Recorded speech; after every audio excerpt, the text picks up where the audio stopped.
Stave 3, the second of the three spirits. Awaking in the middle of a prodigiously tough snore and sitting up in bed to get his thoughts together, Scrooge had no occasion to be told that the bell was again upon the stroke of 1. He felt that he was restored to consciousness in the right nick of time for the especial purpose of holding a conference with the second messenger dispatched to him through Jacob Marley's intervention. But finding that he turned uncomfortably cold when he began to wonder which of his curtains this new specter would draw back, he put them every one aside with his own hands, and lying down again, established a sharp lookout all around the bed, for he wished to challenge the spirit on the moment of its appearance, and did not wish to be taken by surprise and made nervous. Gentlemen of the free and easy sort, who plumed themselves on being acquainted with a move or two and being usually equal to the time of day, express the wide range of their capacity for adventure by observing that they are good for anything from pitch and toss to manslaughter, between which opposite extremes, no doubt, there lies a tolerably wide and comprehensive range of subjects.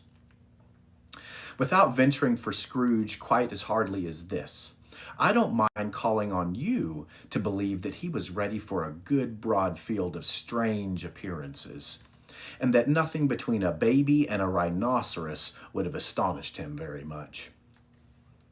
Now, being prepared for almost anything, he was not by any means prepared for nothing, and consequently, when the bell struck 1 and no shape appeared, he was taken with a violent fit of trembling. 5 minutes, 10 minutes, a quarter of an hour went by, yet nothing came. All this time he lay upon his bed, the very core and center of a blaze of ruddy light, which streamed upon it when the clock proclaimed the hour, in which being only light was more alarming than a dozen ghosts, as he was powerless to make out what it meant or would be at, and was sometimes apprehensive that he might be at that very moment an interesting case of spontaneous combustion without having the consolation of knowing it.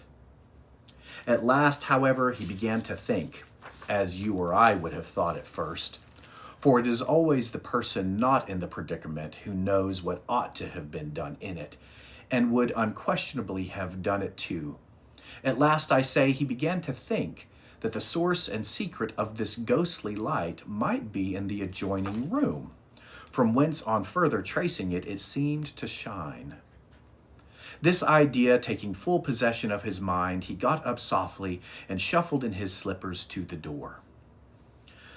The moment Scrooge's hand was on the lock, a strange voice called him by his name and bade him enter.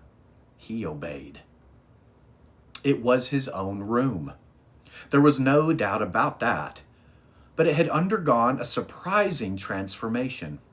The walls and ceiling were so hung with living green that it looked a perfect grove, from every part of which bright gleaming berries glistened.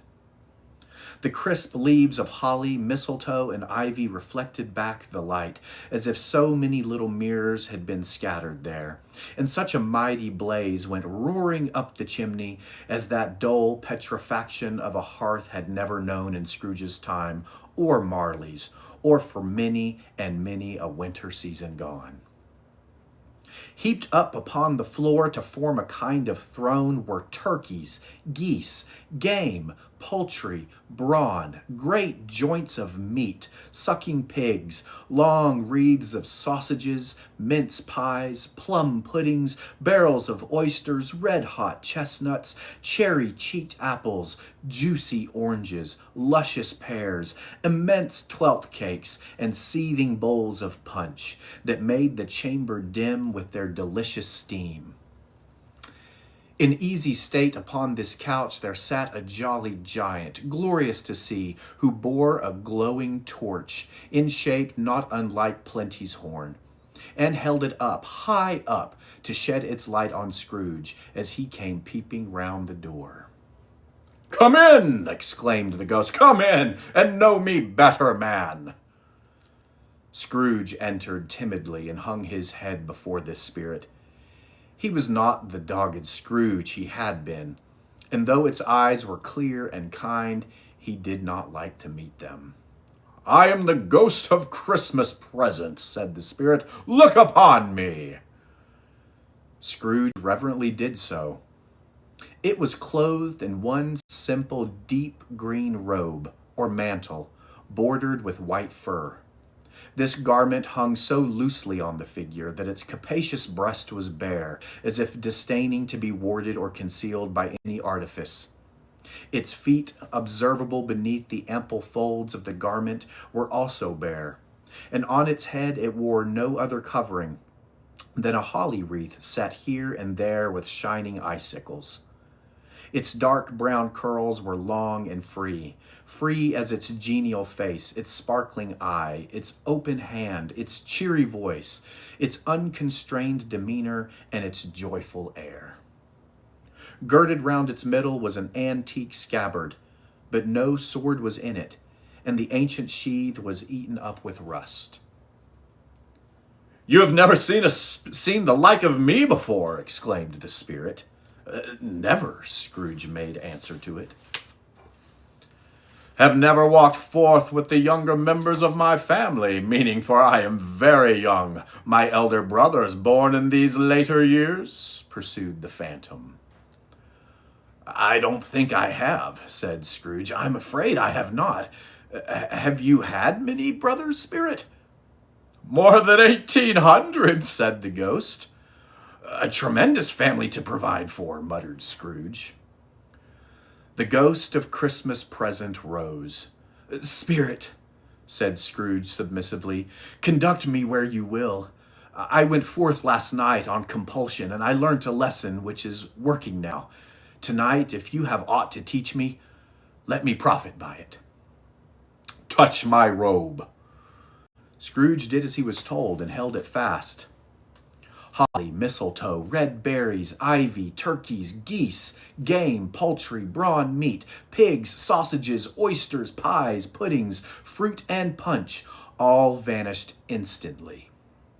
So did the room, the fire, the ruddy glow, the hour of night, and they stood in the city streets on Christmas morning, where, for the weather was severe, the people made a rough but brisk and not unpleasant kind of music, in scraping the snow from the pavement in front of their dwellings and from the tops of their houses, whence it was mad delight to the boys to see it come plumping down into the road below and splitting into artificial little snowstorms. The house fronts looked black enough, and the windows blacker, contrasting with the smooth white sheet of snow upon the roofs, and with the dirtier snow upon the ground, which last deposit had been plowed up in deep furrows by the heavy wheels of carts and wagons, furrows that crossed and recrossed each other hundreds of times, where the great streets branched off and made intricate channels hard to trace in the thick yellow mud and icy water. The sky was gloomy, and the shortest streets were choked up with a dingy mist, half thawed, half frozen, whose heavier particles descended in a shower of sooty atoms, as if all the chimneys in Great Britain had, by one consent, caught fire and were blazing away to their dear hearts' content.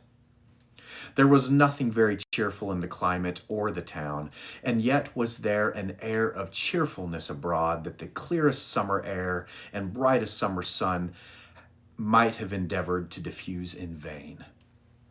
For the people who were shoveling away on the housetops were jovial and full of glee, calling out to one another from the parapets, and now and then exchanging a facetious snowball, better-natured missile far than many a wordy jest, laughing heartily if it went right, and not less heartily if it went wrong.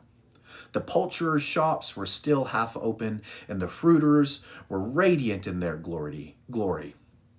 There were great, round, pot-bellied baskets of chestnuts, shaped like the waistcoats of jolly old gentlemen, lolling at the doors and tumbling out into the street in their apoplectic opulence. There were ruddy, brown-faced, broad-girthed Spanish onions, shining in the fatness of their growth like Spanish friars, and winking from their shelves in wanton slyness at the girls as they went by and glanced demurely at the hung-up mistletoe. There were pears and apples clustered high in blooming pyramids. There were bunches of grapes made in the shopkeeper's benevolence to dangle from conspicuous hooks, that people's mouths might water gratis as they passed. There were piles of filberts, mossy and brown, recalling in their fragrance ancient walks among the woods, and pleasant shufflings ankle-deep through withered leaves. There were Norfolk biffins, squab and swarthy, setting off the yellow of the oranges and lemons, and in the great compactness of their juicy persons, urgently entreating and beseeching to be carried home in paper bags and eaten after dinner. The very gold and silver fish set forth among these choice fruits in a bowl, though members of a dull and stagnant blooded race, appear to know that there was something going on, and to a fish went gasping round and round their little world in slow and passionless excitement. The grocers, oh, the grocers! Nearly closed, with perhaps 2 shutters down or 1, but through those gaps such glimpses. It was not alone that the scales descending on the counter made a merry sound, or that the twine and roller parted company so briskly, or that the canisters were rattled up and down like juggling tricks, or even that the blended scents of tea and coffee were so grateful to the nose, or even that the raisins were so plentiful and rare, the almonds so extremely white, the sticks of cinnamon so long and straight, the other spices so delicious, the candied fruits so caked and spotted with molten sugar as to make the coldest lookers-on feel faint and subsequently bilious. Nor was it that the figs were moist and pulpy, or that the French plums blushed in modest tartness from their highly decorated boxes, or that everything was good to eat and in its Christmas dress. But the customers were all so hurried and so eager in the hopeful promise of the day that they tumbled up against each other at the door, crashing their wicker baskets wildly, and left their purchases upon the counter and came running back to fetch them, and committed hundreds of the like mistakes in the best humor possible.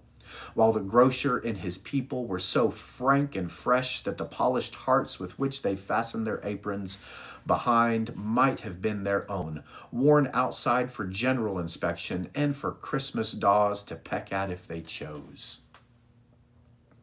But soon the steeples called good people all, to church and chapel, and away they came, flocking through the streets in their best clothes and with their gayest faces. And at the same time there emerged from the scores of by-streets, lanes, and nameless turnings innumerable people, carrying their dinners to the bakers' shops. The sight of these poor revelers appeared to interest the spirit very much, for he stood with Scrooge beside him in a baker's doorway, and taking off the covers as their bearers passed, sprinkled incense on their dinners from his torch. And it was a very uncommon kind of torch, for once or twice when there were angry words between some dinner carriers who had jostled with each other, he shed a few drops of water on them from it, and their good humor was restored directly. For they said it was a shame to quarrel on Christmas Day. And so it was. God love it, so it was. In time, the bells ceased and the bakers were shut up, and yet there was a genial shadowing forth of all these dinners and the progress of their cooking in the thawed blotch of wet above each baker's oven, where the pavement smoked as if its stones were cooking too. "Is there a peculiar flavor in what you sprinkle from your torch?" asked Scrooge. "There is, my own." "Would it apply to any kind of dinner on this day?" asked Scrooge. "To any kindly given, to a poor one most." "Why to a poor one most?" asked Scrooge. "Because it needs it most." "Spirit," said Scrooge, after a moment's thought, I wonder you, of all the beings in the many worlds about us, should desire to cramp these people's opportunities of innocent enjoyment." "I!" cried the spirit.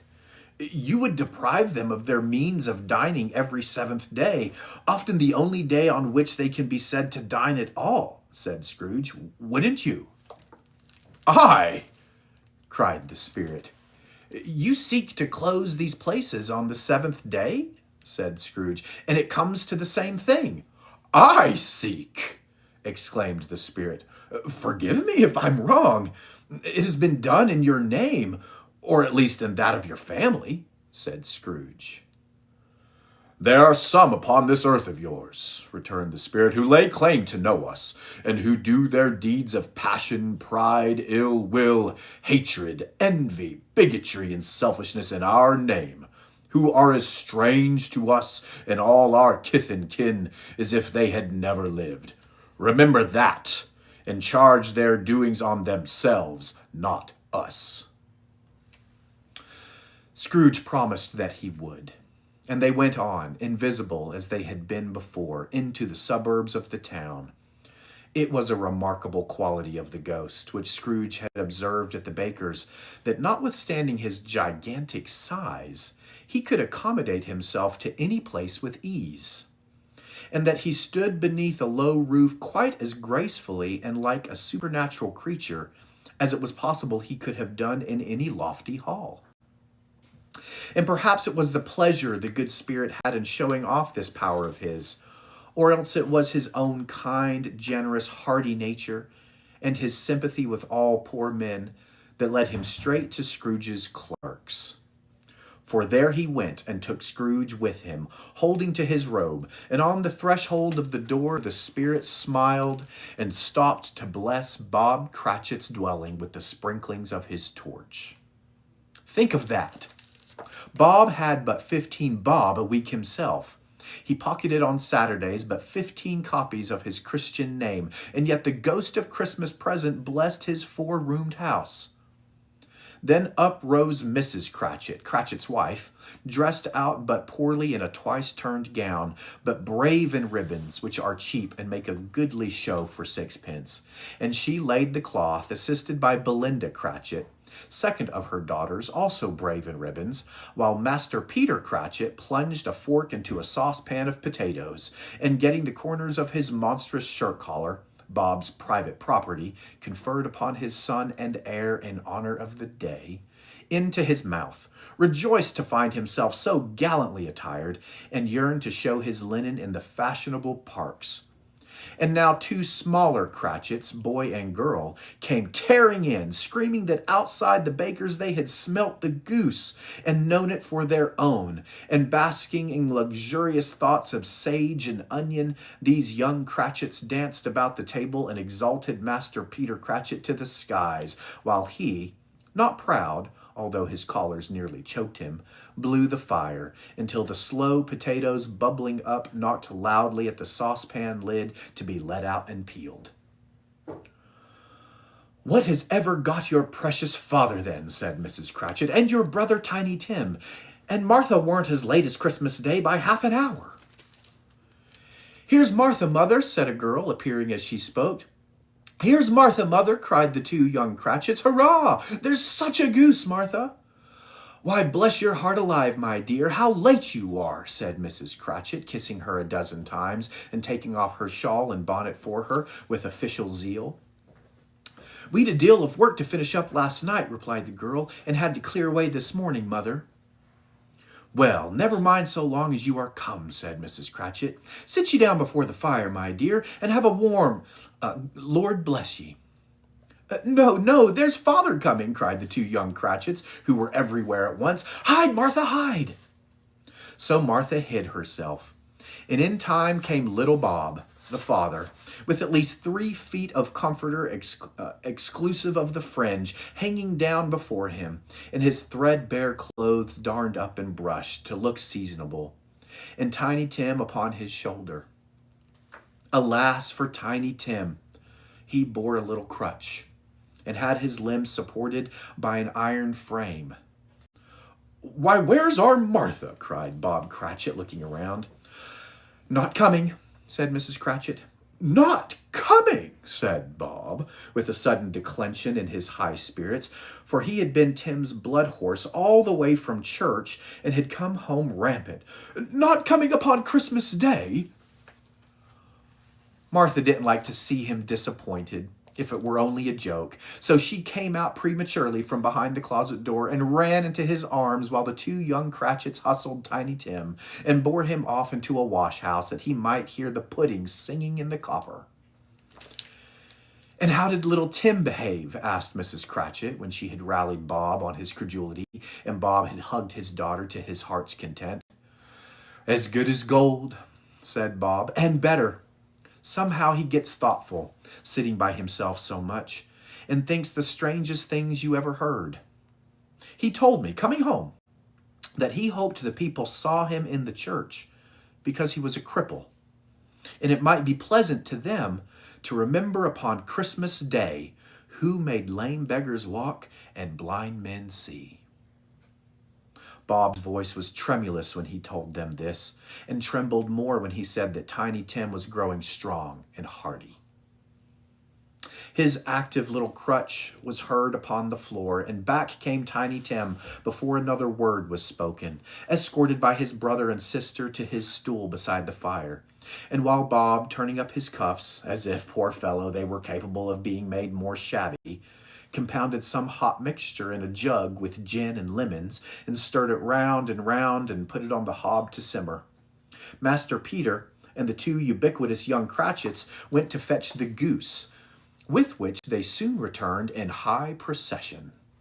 Such a bustle ensued that you might have thought a goose the rarest of all birds, and feathered phenomenon to which a black swan was a matter of course, and in truth it was something very like it in that house. Mrs. Cratchit made the gravy, ready beforehand in a little saucepan, hissing hot. Master Peter mashed the potatoes with incredible vigor. Miss Belinda sweetened up the applesauce. Martha dusted the hot plates. Bob took Tiny Tim beside him in a tiny corner at the table. The two young Cratchits set chairs for everybody, not forgetting themselves, and mounting guard upon their posts crammed spoons into their mouths, lest they should shriek for goose before their turn came to be helped. At last the dishes were set on, and grace was said. It was succeeded by a breathless pause as Mrs. Cratchit, looking slowly all along the carving knife, prepared to plunge it in the breast. But when she did, and when the long-expected gush of stuffing issued forth, one murmur of delight arose all around the board, and even Tiny Tim, excited by the two young Cratchits, beat on the table with the handle of his knife and feebly cried, "Hurrah! There never was such a goose." Bob said he didn't believe there ever was such a goose cooked. Its tenderness and flavor, size and cheapness were the themes of universal admiration. Eked out by the applesauce and mashed potatoes, it was a sufficient dinner for the whole family. Indeed, as Mrs. Cratchit said with great delight, surveying one small atom of a bone upon the dish, they hadn't ate it all at last. Yet every one had had enough, and the youngest Cratchits in particular were steeped in sage and onion to the eyebrows. But now, the plates being changed by Miss Belinda, Mrs. Cratchit left the room alone, too nervous to bear witness, to take the pudding up and bring it in. Suppose it should not be done enough. Suppose it should break in turning out. Suppose somebody should have got over the wall of the backyard and stolen it while they were merry with the goose. A supposition at which the two young Cratchits became livid. All sorts of horrors were supposed. Hello! A great deal of steam. The pudding was out of the copper. A smell like a washing day. That was the cloth. A smell like an eating house, and a pastry cook's next door to each other, with a laundress next door to that. That was the pudding. In half a minute, Mrs. Cratchit entered, flushed but smiling proudly, with the pudding like a speckled cannonball, so hard and firm, blazing in half of a half-quartern of ignited brandy, and bedight with Christmas holly stuck into the top. Oh, a wonderful pudding, Bob Cratchit said, and calmly too, that he regarded it as the greatest success achieved by Mrs. Cratchit since their marriage. Mrs. Cratchit said that now the weight was off her mind, she would confess she had her doubts about the quantity of flour. Everybody had something to say about it, but nobody said or thought it was at all a small pudding for a large family. It would have been flat heresy to do so. Any Cratchit would have blushed to hint at such a thing. At last the dinner was all done. The cloth was cleared, the hearth swept, and the fire made up. The compound and the jug being tasted and considered perfect, apples and oranges were put upon the table, and a shovelful of chestnuts on the fire. Then all the Cratchit family drew round the hearth in what Bob Cratchit called a circle, meaning half a one, and at Bob Cratchit's elbow stood the family display of glass, 2 tumblers, and a custard cup without a handle. These held the hot stuff from the jug, however, as well as golden goblets would have done, and Bob served it out with beaming looks, while the chestnuts on the fire sputtered and crackled noisily. Then Bob proposed, "A Merry Christmas to us all, my dears. God bless us." Which all the family re-echoed. "God bless us, every one," said Tiny Tim, the last of all.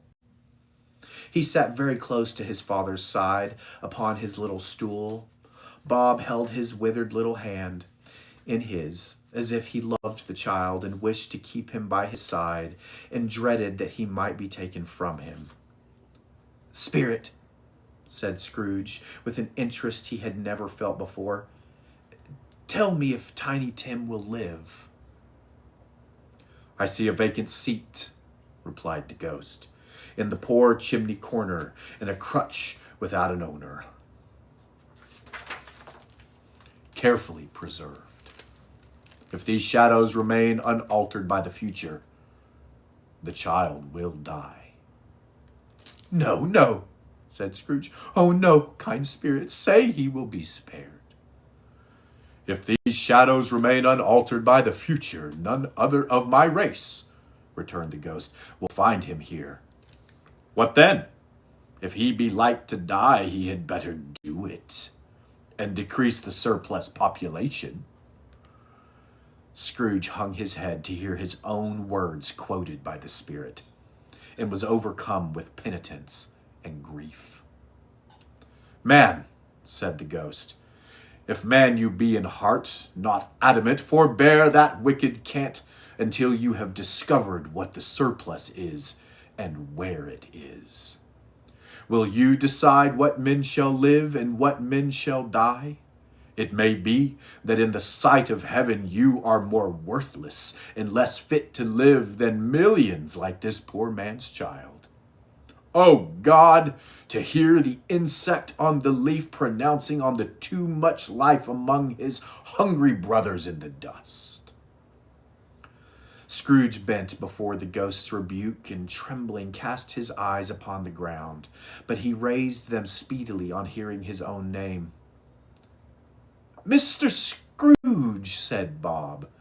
"I'll give you Mr. Scrooge, the founder of the feast." "The founder of the feast, indeed!" cried Mrs. Cratchit, reddening. "I wish I had him here. I'd give him a piece of my mind to feast upon, and I hope he'd have a good appetite for it." "My dear," said Bob, "the children. Christmas Day."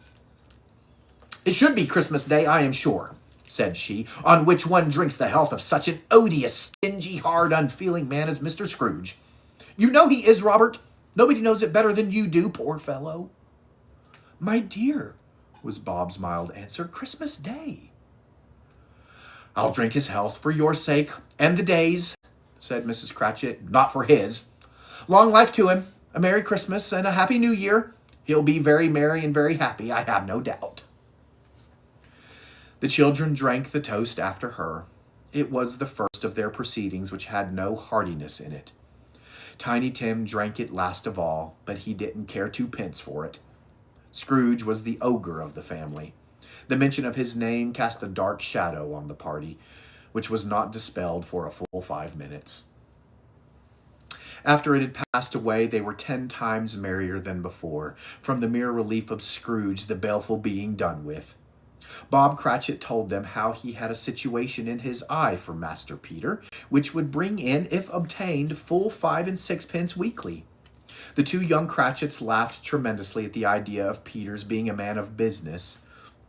Then Peter himself looked thoughtfully at the fire from between his collars, as if he were deliberating what particular investments he should favor when he came into the receipt of that bewildering income. Martha, who was a poor apprentice at a milliner's, then told them what kind of work she had to do, and how many hours she worked at a stretch, and how she meant to lie abed tomorrow morning for a good long rest, tomorrow being a holiday she passed at home. Also how she had seen a countess and a lord some days before, and how the lord was much about as tall as Peter, at which Peter pulled up his collar so high that you couldn't have seen his head if you had been there. All this time the chestnuts and the jug went round and round, and by the by they had a song about a lost child traveling in the snow from Tiny Tim, who had a plaintive little voice and sang it very well indeed. There was nothing of high mark in this. They were not a handsome family. They were not well dressed. Their shoes were far from being waterproof. Their clothes were scanty, and Peter might have known, and very likely did, the inside of a pawnbroker's. But they were happy, grateful, pleased with one another, and contented with the time. And when they faded, and looked happier yet in the bright sprinklings of the Spirit's torch at parting, Scrooge had his eye upon them, and especially on Tiny Tim, until the last. By this time it was getting dark, and snowing pretty heavily. And as Scrooge and the Spirit went along the streets, the brightness of the roaring fires in kitchens, parlors, and all sorts of rooms was wonderful. Here the flickering of the blades showed preparations for a cozy dinner, with hot plates baking through and through before the fire, and deep red curtains ready to be drawn to shut out cold and darkness.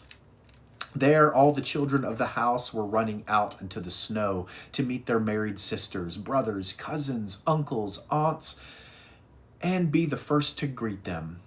Here again were shadows on the window blind of guests assembling, and there a group of handsome girls, all hooded and fur-booted, and all chattering at once, tripped lightly off to some near neighbor's house, where, woe upon the single man who saw them enter, artful witches, well they knew it, in a glow. But if you had judged from the numbers of people on their way to friendly gatherings, you might have thought that no one was at home to give them welcome when they got there, instead of every house expecting company, and piling up its fires half chimney high. Blessing on it, how the ghost exulted, how it bared its breadth of breast, and opened its capacious palm, and floated on, outpouring with generous hand its bright and harmless mirth on everything within its reach. The very lamplighter who ran on before, dotting the dusky street with specks of light, and who was dressed to spend the evening somewhere, laughed out loudly as the Spirit passed, though little kenned the lamplighter that he had any company but Christmas. And now, without a word of warning from the ghost, they stood upon the bleak and desert moor, where monstrous masses of rude stone were cast about as though it were the burial place of giants. And water spread itself wheresoever it listed, or would have done so but for the frost that held it prisoner, and nothing grew but moss and furze and coarse rank grass. Down in the west the setting sun had left a streak of fiery red, which glared upon the desolation for an instant like a sullen eye, and frowning lower, lower, lower yet, was lost in the thick gloom of darkest night. "What place is this?" asked Scrooge. "A place where miners live, who labor in the bowels of the earth," returned the Spirit. "But they know me. See?" A light shone from the window of a hut, and swiftly they advanced towards it. Passing through the wall of mud and stone, they found a cheerful company assembled round a glowing fire. An old man and woman with their children and their children's children, and another generation beyond that, all decked out gaily in their holiday attire. The old man, in a voice that seldom rose above the howling of the wind upon the barren waste, was singing them a Christmas song. It had been a very old song when he was a boy, and from time to time they all joined in the chorus. So surely as they raised their voices, the old man got quite blithe and loud, and so surely as they stopped, his vigor sank again. The spirit did not tarry here, but bade Scrooge hold his robe, and passing on above the moor, sped whither? Not to sea, to sea. To Scrooge's horror, looking back, he saw the last of the land, a frightful range of rocks behind them, and his ears were deafened by the thundering of water, as it rolled and roared and raged among the dreadful caverns it had worn, and fiercely tried to undermine the earth. Built upon a dismal reef of sunken rocks, some league or so from shore, on which the waters chafed and dashed the wild year through, there stood a solitary lighthouse. Great heaps of seaweed clung to its base, and storm birds, born of the wind, one might suppose, as seaweed of the water, rose and fell about it like the waves they skimmed. But even here, 2 men who watched the light had made a fire that through the loophole in the thick stone wall shed out a ray of brightness on the awful sea. Joining their horny hands over the rough table at which they sat, they wished each other Merry Christmas in their can of grog, and one of them, the elder too, with his face all damaged and scarred with hard weather, as the figurehead of an old ship might be, struck up a sturdy song that was like a gale in itself. Again the ghost sped on, above the black and heaving sea, on, until being far away, as he told Scrooge from any shore, they lighted on a ship. They stood beside the helmsman at the wheel, the lookout in the bow, the officers who had the watch, dark, ghostly figures in their several stations. But every man among them hummed a Christmas tune, or had a Christmas thought, or spoke below his breath to his companion of some bygone Christmas day, with homeward hopes belonging to it. And every man on board, waking or sleeping, good or bad, had had a kinder word for another on that day than on any day in the year, and had shared to some extent in its festivities, and had remembered those he cared for at a distance, and had known that they delighted to remember him. It was a great surprise to Scrooge, while listening to the moaning of the wind, and thinking what a solemn thing it was to move on through the lonely darkness over an unknown abyss, whose depths were secrets as profound as death. It was a great surprise to Scrooge, while thus engaged, to hear a hearty laugh. It was a much greater surprise to Scrooge to recognize it as his own nephew's, and to find himself in a bright, dry, gleaming room, with the spirit standing smiling by his side and looking at that same nephew with approving affability. Laughed Scrooge's nephew. If you should happen, by any unlikely chance, to know a man more blessed in a laugh than Scrooge's nephew, all I can say is, I should like to know him too. Introduce him to me, and I'll cultivate his acquaintance. It is a fair, even-handed, noble adjustment of things, that while there is infection in disease and sorrow, there is nothing in the world so irresistibly contagious as laughter and good humor. When Scrooge's nephew laughed in this way, holding his sides, rolling his head, and twisting his face into the most extravagant contortions, Scrooge's niece, by marriage, laughed as heartily as he, and their assembled friends, being not a bit behindhand, roared out lustily.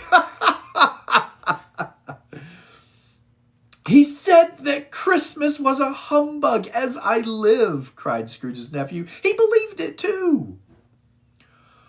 More shame for him, Fred, said Scrooge's niece indignantly. Bless those women. They never do anything by halves. They are always in earnest. She was very pretty, exceedingly pretty, with a dimpled, surprised-looking capital face, a ripe little mouth that seemed made to be kissed, as no doubt it was, all kinds of good little dots about her chin that melted into one another when she laughed, and the sunniest pair of eyes you ever saw in any little creature's head. Altogether, she was what you would have called provoking, you know. but satisfactory too. Oh, perfectly satisfactory. "He's a comical old fellow," said Scrooge's nephew. "That's the truth, and not so pleasant as he might be. However, his offenses carry their own punishment, and I have nothing to say against him." "I'm sure he is very rich, Fred," hinted Scrooge's niece. "At least you always tell me so." "What of that, my dear?" said Scrooge's nephew. "His wealth is of no use to him. He don't do any good with it. He don't make himself comfortable with it. He hasn't the satisfaction of thinking that he is ever going to benefit us with it." "I have no patience with him," observed Scrooge's niece. Scrooge's niece's sisters and all the other ladies expressed the same opinion. "Oh, I have," said Scrooge's nephew. "I am sorry for him. I couldn't be angry with him if I tried. Who suffers by his ill whims? Himself. Always. Here he takes it into his head to dislike us, and he won't come and dine with us. What's the consequence? He don't lose much of a dinner." "Indeed, I think he loses a very good dinner," interrupted Scrooge's niece. Everybody else said the same, and they must be allowed to have been competent judges, because they had just had dinner, and with the dessert upon the table were clustered round the fire by lamplight. "Well, I am very glad to hear it," said Scrooge's nephew, "because I haven't any great faith in these young housekeepers. What do you say, Topper?" Topper had clearly got his eye upon one of Scrooge's niece's sisters, for he answered that a bachelor was a wretched outcast who had no right to express an opinion on the subject. Whereat Scrooge's niece's sister, the plump one with the lace tucker, not the one with the roses, blushed. "Do go on, Fred," said Scrooge's niece, clapping her hands. "He never finishes what he begins to say. He is such a ridiculous fellow." Scrooge's nephew reveled in another laugh, and as it was impossible to keep the infection off, though the plump sister tried hard to do it with an aromatic vinegar, his example was unanimously followed. I was only going to say," said Scrooge's nephew, "that the consequence of his taking a dislike to us and not making merry with us is, as I think, that he loses some pleasant moments, which could do him no harm. I am sure he loses pleasanter companions than he can find in his own thoughts, either in his mouldy old office or his dusty chambers. I mean to give him the same chance every year, whether he likes it or not. For I pity him. He may rail at Christmas till he dies, but he can't help thinking better of it. I defy him, if he finds me going there, in good temper, year after year, and saying, 'Uncle Scrooge, how are you?' If it only puts him in the vein to leave his poor clerk £50, that's something, and I think I shook him yesterday." It was their turn to laugh now at the notion of his shaking Scrooge, but being thoroughly good-natured and not much caring what they laughed at, so that they laughed at any rate, he encouraged them in their merriment and passed the bottle joyously. After tea they had some music, for they were a musical family, and knew what they were about when they sung a glee or catch, and I assure you, especially Topper, who could growl away in the bass like a good one, and never swell the large veins in his forehead or get red in the face over it.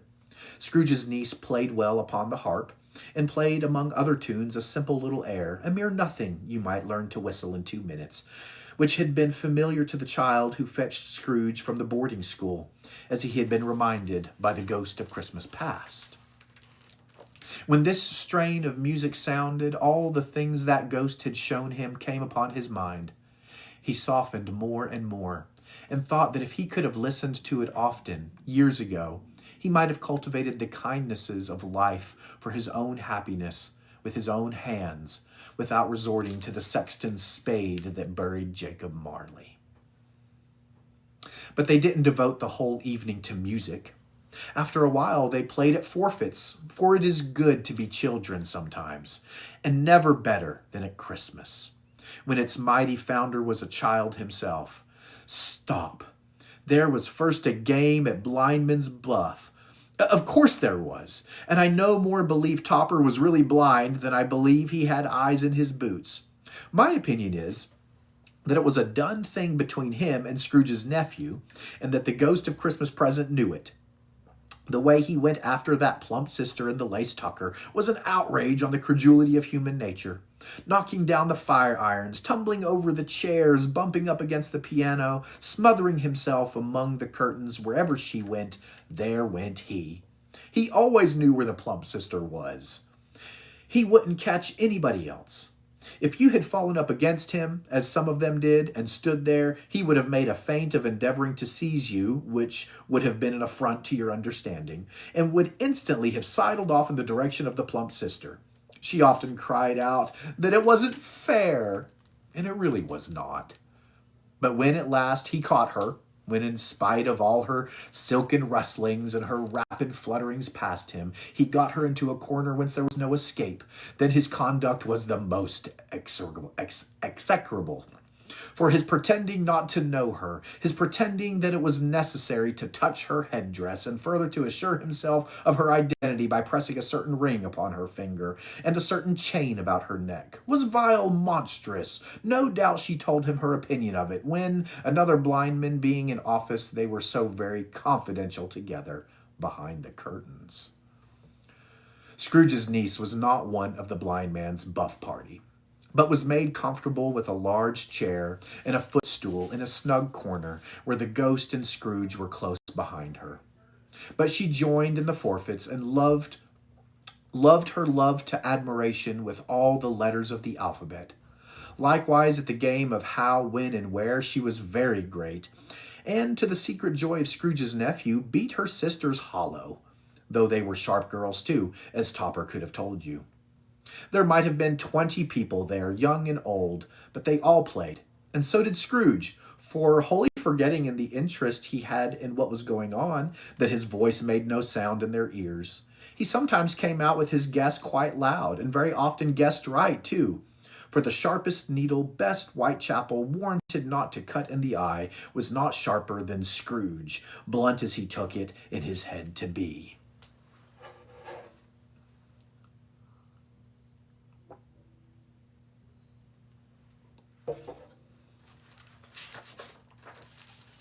The ghost was greatly pleased to find him in this mood, and looked upon him with such favor that he begged like a boy to be allowed to stay until the guests departed. But this, the spirit said, could not be done. "Here is a new game," said Scrooge. "1/2 hour, spirit, only one." It was a game called Yes and No, where Scrooge's nephew had to think of something, and the rest must find out what. He only answering to their questions yes or no, as the case was. The brisk fire of questioning to which he was exposed elicited from him that he was thinking of an animal, a live animal, rather a disagreeable animal, a savage animal, an animal that growled and grunted sometimes, and talked sometimes, and lived in London, and walked about the streets, and wasn't made a show of, and wasn't led by anybody, and didn't live in a menagerie, and was never killed in a market, and was not a horse, or an ass, or a cow, or a bull, or a tiger, or a dog, or a pig, or a cat, or a bear. At every fresh question that was put to him, this nephew burst into a fresh roar of laughter, and was so inexpressibly tickled that he was obliged to get up off the sofa and stamp.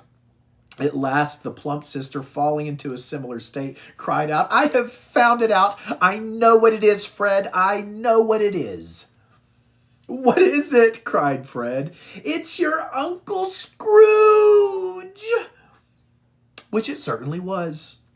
Admiration was the universal sentiment, though some objected that the reply to "Is it a bear?" ought to have been yes, inasmuch as an answer in the negative was sufficient to have diverted their thoughts from Mr. Scrooge, supposing that they had ever had any tendency that way. "He has given us plenty of merriment, I am sure," said Fred, "and it would be ungrateful not to drink his health. Here is a glass of mulled wine ready to our hand at the moment, and I say, Uncle Scrooge."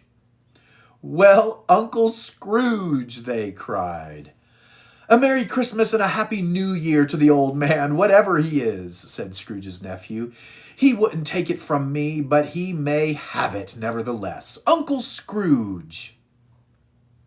Uncle Scrooge had imperceptibly become so gay and light of heart that he would have pledged the unconscious company in return and thanked them in an inaudible speech if the ghost had given him time. But the whole scene passed off in the breath of the last words spoken by his nephew, and he and the spirit were again upon their travels. Much they saw, and far they went, and many homes they visited, but always with a happy end.